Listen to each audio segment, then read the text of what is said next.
പ്രധാനമന്ത്രിയുടെ തന്നെ ഇന്നലത്തെ വിജയത്തിന് ശേഷമുള്ള അവരുടെ അഭിസംബോധന ചെയ്തുകൊണ്ട് നടത്തിയുള്ള പ്രസംഗത്തിൽ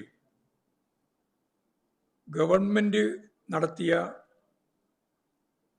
ഫലപ്രദമായ ഒരു ഇടപെടൽ എന്ന നിലയിലാണ് ഇലക്ഷൻ കമ്മീഷന്റെ പ്രവർത്തനത്തെ പോലും വിശകലനം ചെയ്തത്.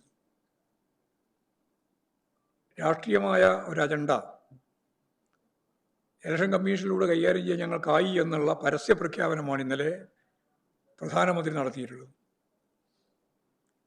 അങ്ങനെ ഇലക്ഷൻ കമ്മീഷനെ ദുരുപയോഗം ചെയ്തുകൊണ്ടാണ് അവിടെ വർഗീയ പ്രചരണങ്ങളും പണക്കൊഴുപ്പും അധികാര ദുർവിനിയോഗവും നടത്തിക്കൊണ്ട് ഈ നേട്ടം അവിടെ ഉണ്ടാക്കിയിട്ടുള്ളത് എന്നാണ് പൊതുവെ വിലയിരുത്തപ്പെട്ടത്. പെരുമാറ്റച്ചട്ടം നിലവിൽ വന്നതിന് ശേഷമാണ്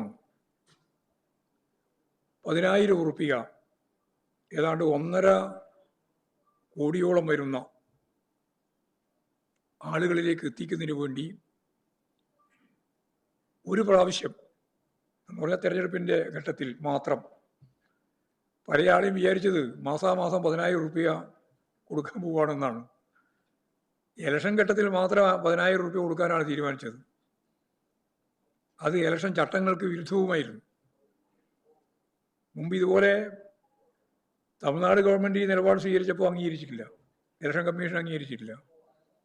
ഇത് ഇലക്ഷൻ കമ്മീഷന് യാതൊരു പ്രയാസവുമില്ല, ഇലക്ഷൻ കമ്മീഷൻ അംഗീകരിച്ചു കൊടുക്കുന്ന നിലയാണ് സ്വീകരിച്ചത്.